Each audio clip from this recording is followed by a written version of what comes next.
Hello, welcome once again in Shastriya tutorials. तो बेटा bill of exchange की हम एक और सेकंड वीडियो लेके आज गए आपके पास।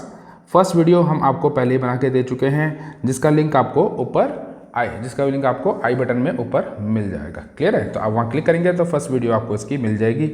मैं आपसे यही गुजारिश करूँगा कि इस वीडियो को देखने से पहले उसको एक बार ज़रूर देख लें, ताकि ये सारी चीज़ें आपको अच्छे से समझ में आए।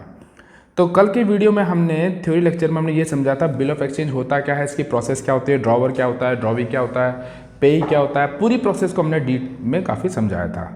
तो कल हमने एक केस पूरा किया था जिसको कहते हैं retain a bill till the date of maturity, यानी कि बिल को ड्रॉवर अपने पास तब तक रखेगा जब तक उसकी क्या मैच्योरिटी पीरियड पूरा नहीं हो जाता है। मैच्योरिटी पीरियड का मतलब होता है, सपोज करो अगर 3 महीने के लिए आपने बिल दे रखा है या ले रखा है उधार पे, तो 3 महीने के बाद प्लस 3 दिन ग्रेस पीरियड पे आप उसकी पेमेंट लेंगे और ये उसकी पेमेंट देगा। क्लियर है? तो उसे बोला जाता है मैच्योरिटी पीरियड। क्लियर है? तो उसमें हमने ये फॉलोइंग ट्रांजेक्शंस बनाई थी, हम इसको एक बार देख लेते हैं। तो 2 बुक्स बनती हैं, एक बुक बनती है ड्रॉवर की। ड्रॉवर मतलब सेलर कह लीजिए या डेटर कह लीजिए, या तो सेलर कह लो या क्रेडिटर, या तो सेलर होगा या क्रेडिटर होगा।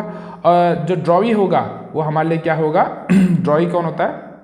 या तो आप उसको परचेजर बोल लीजिए या वो डेटर यानी जो पैसे देगा, पेमेंट करेगा। क्लियर है? तो पहली एंट्री बनती है Ram account debit to sale. ये जो एंट्री बनती है ये इसके पॉइंट ऑफ व्यू से तो सेल हो गया और इसके पॉइंट ऑफ व्यू से क्या हो गया बेटा? परचेज हो गया। क्लियर है? फिर बिल को जब वो एक्सेप्ट कर लेगा, जो ड्रॉई होता है वो बिल को एक्सेप्टेंस दे देगा अपनी, तो एंट्री क्या बनाएगा? Ram to BP. और ये जब उसकी एक्सेप्टेंस को रिसीव्ड कर लेगा, क्योंकि अल्टीमेटली बिल तो बना के ये देगा, पर ये बिल तब तक कागज़ का टुकड़ा रहेगा जब तक राम यानी कि जो ड्रॉई उसे एक्सेप्ट नहीं कर लेता। वो अपनी एक्सेप्टेंस इसको दे देगा तो वो आपका बिल रिसीवेबल क्लियर हो जाएगा। क्लियर है? तो वो क्या बन जाएगा? Bill receivable. तो एंट्री क्या बनेगी? BR टू ड्रॉई और राम टू ड्रॉवर। क्लियर है? फिर लास्ट जो हमारी मैच्योरिटी पीरियड आ जाएगा, यानी जिस डेट को पेमेंट होनी है, तो उसमें क्या होगा? इसको पेमेंट रिसीव होगी, किसको? ड्रॉवर को पेमेंट रिसीव हो जाएगी। तो क्या लिखा गया? कैश टू BR, क्योंकि BR के अगेंस्ट हुआ है। और दूसरा ये पेमेंट दे देगा किसको? ड्रॉई पेमेंट कर देगा ड्रॉवर को, तो क्या लिखेगा? BP to cash. ठीक है? नरेशन का बड़ा ध्यान रखिएगा। तो इसके बाद हम अब क्या कर रहे हैं? अब हम एक सेकंड पॉइंट लेंगे। सेकंड पॉइंट क्या कहता है आपका? सेकंड कहता है when the bill is discounted from the bank, यानी कि जो बिल है वो डिस्काउंट किया जाता है बैंक से। क्यों किया जाता है? चलिए समझते हैं इसको।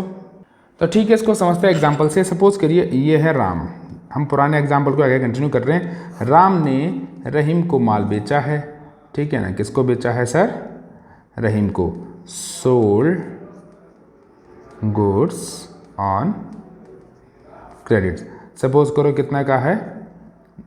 20,000 का माल। क्लियर है सर? ये 2 लाख हो गया, चलो कोई दिक्कत नहीं, 2 लाख रुपए ले लेते हैं। ठीक है जी, 2 लाख का माल बेच दिया उधार में। और जो ये ट्रांजैक्शन हुई है, सोल्ड जो हुआ है वो हुआ है 1 जनवरी को।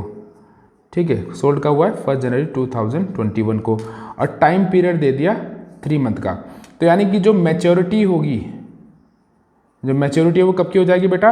1 फरवरी को हो गया, 1 महीना, 1 फरवरी नहीं, जनवरी पूरा हो गया। जनवरी 1 जनवरी को हमारा 1 मंथ हो गया, 1 फेब को हमारा 2रा महीना हो गया।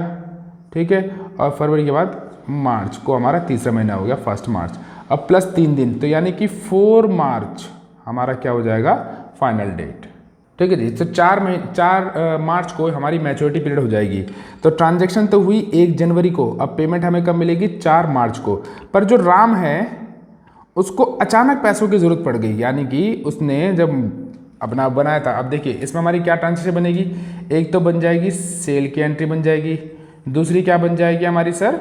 दूसरी बन जाएगी हमारे बिल की। अब तीसरा क्या होता है? जब उसने बिल को मैच्योरिटी डेट तक अपने पास रखना था, पर उसको सेम डे यानी कि अगले दिन में ही उसको जरूरत पड़ेगी पैसों की तुरंत ही, तो वो क्या करता है? वो इसके पास जाता है। राम किसके पास जाएगा? रहीम के पास, और रहीम से रिक्वेस्ट करता है कि भाई मुझे इस बिल की पेमेंट कर दे। रहीम साहब बोलता है नहीं सॉरी, मैं आपको पेमेंट नहीं कर सकता हूँ, क्योंकि जो वो डेट है अभी उसमें 3 महीने बाकी हैं, मैं 3 महीने के बाद ही आपको पेमेंट कर पाऊंगा। रहीम ने उसको साफ क्या कर दिया? डिनाई कर दिया, मना कर दिया। पर राम को तो पैसों की ज़रूरत है। तो राम इस केस में क्या करेगा, राम जाएगा किसके पास, बैंक के पास। तो बैंक बोलता कोई दिक्कत नहीं, आप मुझे अपना BR दे दो, आप मुझे अपना BR दे दो। तो बिल वो बैंक अपने पास कैप्ट कर लेगा, जो BR होगा वो बिल अपने पास रख लेगा और राम को बोलेगा ठीक है हम आपको सेम डे पेमेंट कर देंगे, पर हम आपका इससे क्या करेंगे, डिस्काउंट चार्ज करेंगे। सपोज करो आपका जो क्या था 2 लाख का बिल था, बैंक ने अपने पास बिल कितने रखा 2 लाख का, और 10% का वो डिस्काउंट काट रहा है और 3 महीने का, क्योंकि जनवरी से मार्च कितने होते हैं 3 महीने। तो कितना आ जाएगा बेटा, इसको सॉल्व करके देखते हैं। तो ठीक है, इसको सॉल्व करने पे कितना आ रहा है 5000। तो यानी कि बैंक ने अपना कितना डिस्काउंट काट लिया 5000। चलिए इसको थोड़ा जनरल एंट्री के फॉर्म में देखते हैं कैसे कैसे होगा। बात समझ में आ रही है, मैं बिल्कुल दोबारा बताता हूं कि जो ड्रॉवर होता है उसको मैच्योरिटी डेट से पहले पैसा चाहिए होता है, ज़रूरत पड़ जाती है, भाई हो सकता है घर में शादी आ गई हो या कोई बड़ी एसेट खरीदनी हो, तो वो ड्रॉई के पास रिक्वेस्ट लेके जाता है, पर ड्रॉई साफ डिनाई कर देता है कि नहीं सॉरी मैं आपको पैसे अभी नहीं दे सकता हूँ, मैं तो मैच्योरिटी डेट पे ही दूंगा, मुझे भी पैसों की ज़रूरत अभी है। तो राम यानी ड्रॉवर इस केस में क्या कर सकता है, बैंक की हेल्प ले सकता है। बैंक आपको सेम डे पेमेंट कर देगा, पर बैंक इसके बदले क्या चार्ज करेगा, आपसे डिस्काउंट चार्ज कर लेगा। तो वो 2 लाख के बजाय आपको 5 लाख घटा के कितना देगा, आपके हाथ में पकड़ा देगा 1,95,000। बैंक आपको सेम डे पैसा तो दे देगा, पर अपना डिस्काउंट काट के कितना 1,95,000। ठीक है, चलिए इसको एक क्वेश्चन की मदद समझने की कोशिश करते हैं हम, थोड़ा सा फोकस ठीक कर ले। हाँ ठीक हो गया। राम सोल्ड गुड्स टू रहीम, तो राम कौन हो गया बच्चे इस केस में, ड्रॉवर, और रहीम को बेचा है तो वो कौन हो गया, ड्रॉई। ठीक है, साथ साथ लिखते भी रहते हैं, ये हो जाएगा हमारा राम और यहाँ हो जाएंगे सर हमारे रहीम। ये हो गया हमारा ड्रॉवर और ये हो गया मेरा ड्रॉई। क्लियर है, बिल्कुल। Same day Rahim accepted a bill, यानी रहीम ने सेम डे बिल को एक्सेप्ट कर लिया upon him by the at 4 month. तो टाइम पीरियड कितने का है, 4 महीने का। तो माल कब बेचा है, 15 अप्रैल को, सॉरी 15 अप्रैल नहीं 15 मार्च है, सॉरी कोई दिक्कत नहीं। तो 15 मार्च को माल बेचा है और कितना टाइम ड्यूरेशन है बेटा, 4 मंथ्स का है। आगे पढ़ते हैं, 4 मंथ्स है 10,000, यानी अमाउंट कितने की है, 10,000 की अमाउंट है। क्लियर है सर, आगे देखें। रेट कितना दे रखा है, नहीं पढ़ लेते। Ram discounted the bill on 15 अप्रैल, 15 अप्रैल को राम ने बिल को क्या करा लिया, डिस्काउंट करा लिया। डिस्काउंट किससे करा लिया, ऑब्वियस सी बात है, डिस्काउंट किससे होता है, बैंक से हो जाता है। बैंक ने क्या कहा, बैंक एट रेट 18%, बैंक ने रेट कितना चार्ज किया 18% का, एट इज बैंक रहीम का बिल मैच्योर। चलो करते हैं। तो अमाउंट कितने की थी बेटा, डिस्काउंट की अमाउंट निकालनी हमने 10,000 का था, रेट कितना था 18%। ठीक है जी, और कितने महीने पहले किया, देखो ना मार्च में हमने माल बेचा और अगले महीने अप्रैल में ही हमने उसको डिस्काउंट करा लिया, यानी कि अप्रैल से 4 महीने के बाद कितना बचा, 3 महीने बचे ना, बस 4 महीने की डेट थी अब मार्च से, तो अप्रैल से कितने महीने होंगे 3 महीने, यानी हमने उस बिल को 3 महीने पहले डिस्काउंट करा लिया। तो इसमें हमने अमाउंट काउंट करनी है कितनी आती है। ठीक है, इसमें हमने अमाउंट काउंट करनी है कितनी आती है। 2 0 से 2 0 कट गए, 6 के टेबल से कर दे, 6 2 जा और 6 3 जा। क्लियर है सर, हाँ जी बिल्कुल क्लियर है। तो हमारे पास क्या बचता है 100, 3 3 जा ये 9 और ये क्या बचेगा नीचे 2, ये इससे कटा कितना हो गया 50 रुपीज़, यानी टोटल मेरे पे कितना आएगा, ये आ गया मेरे पे 450 रुपये। यानी कि बैंक ने हमसे डिस्काउंट कितना चार्ज किया 450 रुपये। हमने बिल कितने का दिया था 10,000 के, बैंक हमें कितने लेस करके देगा 450 रुपये लेस करके देगा। तो हमारे हाथ में कितने रुपए आ जाएंगे बेटा, यस 0 5 5 और 9, यानी कि 9,550 किसके हाथ में आएंगे, रहीम को, राम को रिसीव्ड होंगे, किससे, फ्रॉम बैंक। ये हमारा वर्किंग नोट हो जाएगा। क्लियर है, चलिए इसको हम जर्नल एंट्रीज की फॉर्म में पुट अप करते हैं। अब चलिए पहले हम राम की जर्नल एंट्रीज पुट कर लेते हैं। तो राम का 2000 यहाँ 21 आ जाएगा, डेट कब बेचा था हमने, मार्च 15 को बेचा था। तो क्या एंट्री बन जाएगी, Rahim debit to sales account. Clear है जी, कितने का माल था जी, बिल्कुल 10,000 का था, हाँ जी 10,000 का था। ठीक है, यहाँ पर लिख देंगे हम क्या, good sold to Rahim. Clear है? नरेशन में भी नहीं लिख रहा हूँ क्योंकि अननेसेसरी वीडियो की लेंथ बढ़ जाती है, आप खुद लिख लेना। फिर बिल एक्सेप्ट सेम डेट में कर लिया था, तो एंट्री क्या बन जाएगी sir? Bills receivable, bill receivable account debit to किससे हुआ जी? रहीम से हो गया। तो ये भी क्या एंट्री बन जाएगी सर? 10,000 की। अच्छा जी, अब यहाँ पर क्या है? डेट क्या पड़ रही है? 15 मार्च ही पड़ेगी, मार्च 15। हमने बिल डिस्काउंट कब कराया था? मैं आपको बता दूं, फिर से याद दिला दूं। बिल डिस्काउंट कराया था सर 15 अप्रैल को, तो 15 अप्रैल की डेट आएगी यहाँ पर आ जाएगी अप्रैल 15 की। क्लियर है जी? बिल डिस्काउंट कराया था तो हमें हाथ में कितने पैसे मिले? ये मिलने थे पर मिले कितने? 9,550, और ये क्या हो गया? डिस्काउंट। ठीक है जी, टोटल मिलने थे 10,000 पर डिस्काउंट करके हाथ में कितने आए हमारे? 9,550। तो इसकी जनरल कैसे बनेगी? तो इसकी जनरल बन जाएगी बैंक अकाउंट डेबिट डिस्काउंटिंग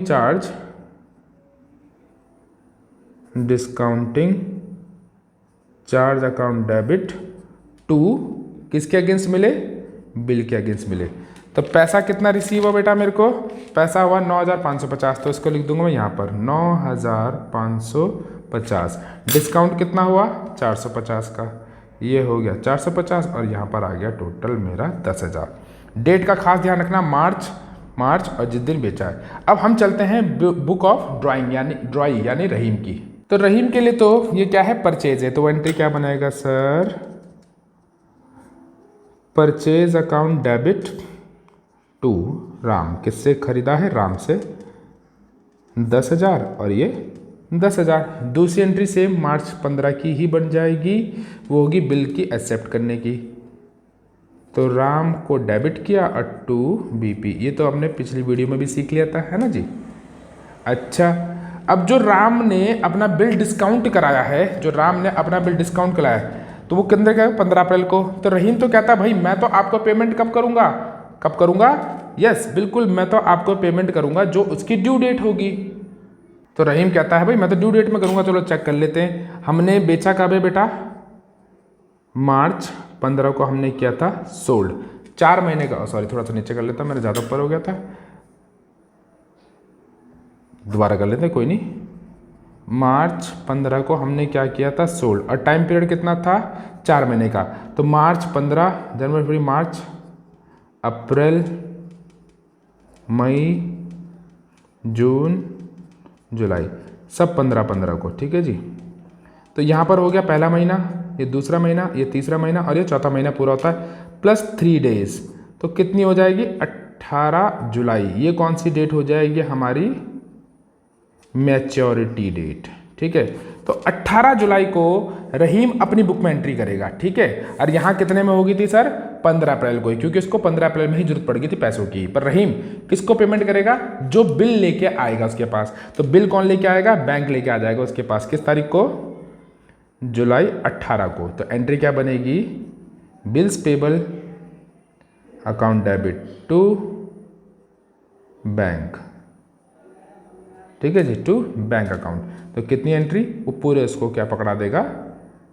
10,000। ठीक है, तो ये हमारा क्वेश्चन यहाँ पर पूरा होता है। आई होप आपको पूरा क्वेश्चन अच्छे से समझ में आया होगा। कोई रिगार्डिंग इसके डाउट या क्वेरी होगी तो मुझे ज़रूर लिखिएगा, जरूर बताइएगा। इसकी एक अगला जो पॉइंट होगा वो हम कल सीखेंगे। ठीक है, till then take care, good bye, God bless you बेटा।